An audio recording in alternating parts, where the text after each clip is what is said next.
Tillman's Body Talk.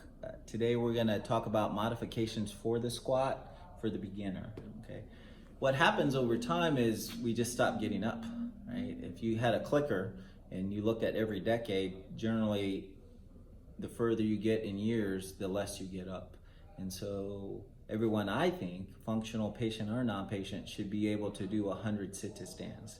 So if you can't squat, your knees hurt, we're going to talk about a basic sit-to-stand. The concept's the same as a squat, and then we'll show you how it progresses. Feet wide, and as you go down, your knees go out. Good. So now come up. So we're going to show you again, feet a little wider, and as she goes down, she's pushing these knees out. So that does a couple of things. One, it lets her use her glutes. Two, it protects her knees. She was asking me why her knees kept making all that noise. And she's always been used to going directly over her toe. That puts a lot of pressure on your kneecap, wears it out faster. What we want is it to go outside the toe a little bit. That way she can use the glute muscles, use the VMO, and it track a lot better. So go ahead and do a few reps. And you can see when she does, she leans forward, she sticks the butt out, and then sits, and then she leans forward. And once she gets to a point, she starts pushing through the heels to get up. How do I advance that? I take her to a box. This is a little bit lower. Even a couple inches lower is significant when you're doing 100.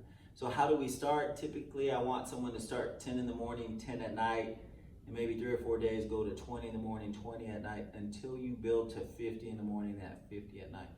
When they get to that, they can move. Steps are easy, their legs are strong. So she's gonna show you a couple more.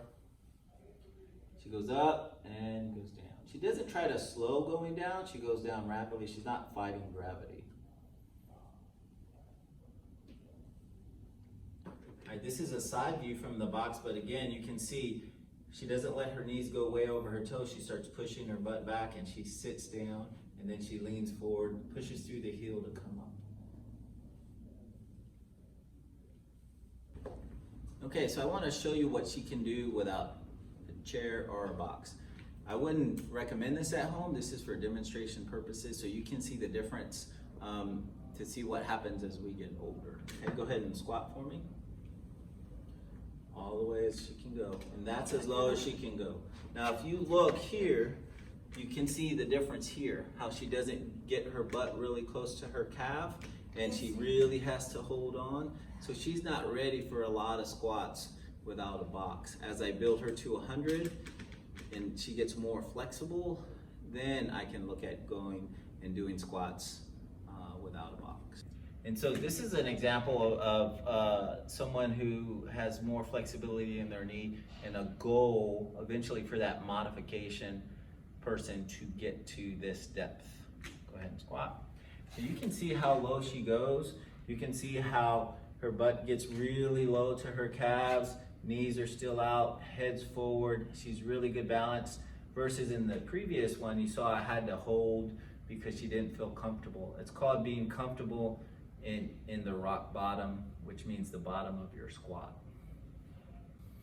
Okay, and so that's modifications of the squat, and you can compare it to the ultimate goal of getting all the way flexible and getting down so that you can use those muscles properly.